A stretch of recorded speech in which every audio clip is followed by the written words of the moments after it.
அவங்க அம்மாவுடைய ஹோட்டல் திறப்பு விழாக்கு போலன்னு இனியா கிட்ட சொல்லிட்டியா? இன்னும் சொல்லலப்பா. டேய், அவ ரெடி ஆயிட்டு இருக்காடா. சொல்லிக்கலாமா? நீ அந்த இடத்தோட போட்டோவை பாத்தியா சந்திரிகா? நான் பாக்கலங்க. ஏதோ பால் அடிஞ்ச ஒரு சின்ன கட்டடம். அங்கதான் ரெஸ்டாரண்ட் ஓபன் பண்றாங்களாம். அவங்களுக்கு தான் கௌரவம் இல்ல, நமக்கு கூட கௌரவம் இல்லன்னு நினைச்சிட்டாங்க போல. யாராவது இத பத்தி கேட்டா முகத்தை எங்க கொண்டு போய் வச்சுக்கிறதுன்னு தெரியல. இதுக்குதான் நம்ம தகுதிக்கு ஏத்த இடத்துல பொண்ணு எடுக்கலாம்னு சொன்னேன். ஏமா உங்களுக்கு எனக்கு திட்டு வாங்கி தரணுமா? அதான் உங்க ஆசையா? அது இல்லடா.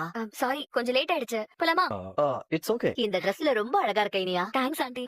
எங்க நம்ம போலாமா? அம்மா நமக்காக வெயிட் பண்ணிட்டு இருப்பாங்க. இனியா, இன்னைக்கு ரெஸ்டாரண்ட் ஓப்பனிங்க்கு நம்ம போகல. ஏன்? நம்மள சித்தப்பா விருந்து கூப்பிட்டு இருந்தாரு. அப்பாவுக்கு ஃபோன் பண்ணி இன்னைக்கு வர சொல்லிருக்காரு. நம்ம அவரு வீட்டு விருந்துக்கே போயிடலாம். அம்மா அங்க என்னை எதிர்பார்த்துட்டு இருப்பாங்களே.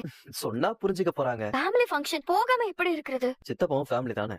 அங்க இன்னொரு நாள் போக முடியாதா? சித்தப்பா நாளைக்கு யூஎஸ் கிளம்புற. கல்யாணத்துக்கு அவரால வர முடியல. So, ஊருக்கு போறதுக்கு முன்னாடி நம்மள பாத்துட்டு போகணும்னு நினைக்கிறாரு. ரெஸ்டாரண்ட் ஓப்பனிங்க்கு போக முடியலன்னு வருத்தமா இருக்கா. இது ஒண்ணும் கல்யாணம் இல்லையே. முகூர்த்த நேரத்துக்கு அங்க இருக்கணும்னு சொல்றதுக்கு நம்ம அப்புறம் கூட போய்க்கலாம்ல. இவன் சித்தப்பானா இவனுக்கு உயிர். அவங்க வீட்ல இருந்துதான் இவன் 4 வருஷம் படிச்சான். அவர் கூப்பிட்டும் போலனா நல்லா இருக்காது. போயிட்டு வந்திருக்கமா. Okay uncle. என்ன இங்க வரணும், சாப்பிடணும், அப்புறம் எந்திரிச்சு போயிடணும். அதுக்கு மேல இங்க எல்லாம் உட்கார முடியாதுடா. ஒரு மாதிரி புழுங்குது.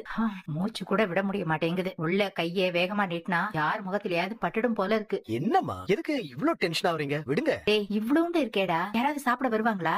பாக்யாவோட சமையல் கைப்பக்குவமா அதெல்லாம் ஓடி வருவாங்கம்மா. நீங்க பாருங்க. டேய், என்னால இங்க உட்காரவே முடியலடா. வா நம்ம வீட்டுக்கு கிளம்பலாம். என்னம்மா கடை திறந்திருக்கா, ஒரு 10 நிமிஷம் இருந்துட்டு போலாம். இல்லடா, நான் கிளம்புறேன். என்னால இங்க இருக்க முடியல. நான் அப்படியே போனேன்னா வழியில ஏதாவது ஆட்டோ கிடைக்கும். நான் அப்படியே வீட்டுக்கு போயிடுறேன்டா.